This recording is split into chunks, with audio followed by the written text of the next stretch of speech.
is Richard Egglestaff. I'm a senior lecturer in project management at CQ University in Queensland, Mackay. And what I'm going to do is I'm going to talk you through a tender case that you'll be using on various courses around engineering construction. It's based on a real life tender that the time of speaking is current and concerns the replacement of the main switchboard at the rail centre in Brisbane. So what I'm going to do, I'll talk first of all about the assignments that you need to be looking at on the courses that you're doing at the moment, and I'll also then dive into the tender and talk about the forms and the structure of what you need to go and look at. So on 3 courses, PPMP 2, 0008, 9 and 10, then what you need to do is you need to go and work on tenders as the case study as part of the course. And so there are real world tenders that we look at. These tenders are extracted from various websites, government websites or other websites. They're in the public domain. So you're looking at real information, and they consist of engineering construction, IT telecom software, financial business services, and government non-profit or welfare. You'll find them in the first week of the course, and you'll use these tenders throughout these 3 courses, 8, 9 and 10, to cover the full life cycle of project management, initiating, planning, executing, monitoring, controlling and closing. Now all the information that you need you'll find in the tender, but what you can do is you can use a little bit of your imagination. If you were responding to the tender itself, you'd be working extremely extensively, providing lots of pricing, scheduling, quality risk management, technical information and so on. You don't need to provide all of that. You're not really responding to the tender in real life. So all you need to do is you need to just make sure that you're covering what's required in the course. So speak to your course coordinator or your lecturer or tutor about that. So in the engineering and construction project domain, what we're looking at is we're looking at this replacement of the main switchboard. So in the map you can see where the main switchboard is located. It's in Rail Centre 1, which is, if you know Brisbane, is associated with the central station on the boundary of Edward Street, Ann Street and Turbot Street.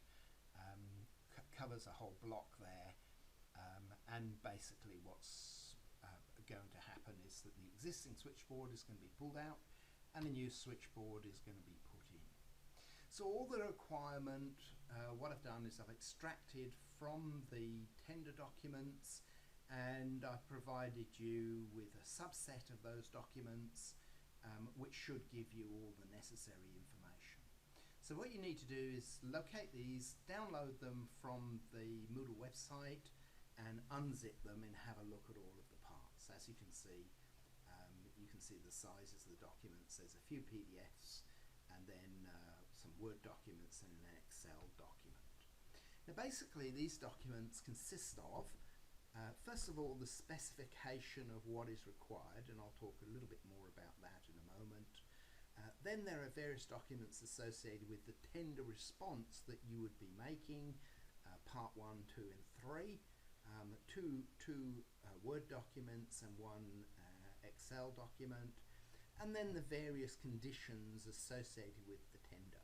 So when you're responding to the assignments in the course, then what you need to do is you need to have a little look at some of the tender conditions, have a look at the tender responses of what's required, and as you're going in defining the scope of the project for the charter, or the budget, or the schedule, or the quality requirement, or other conditions that you need to be able to go and meet within the tender, then what you do is you look at the respective document.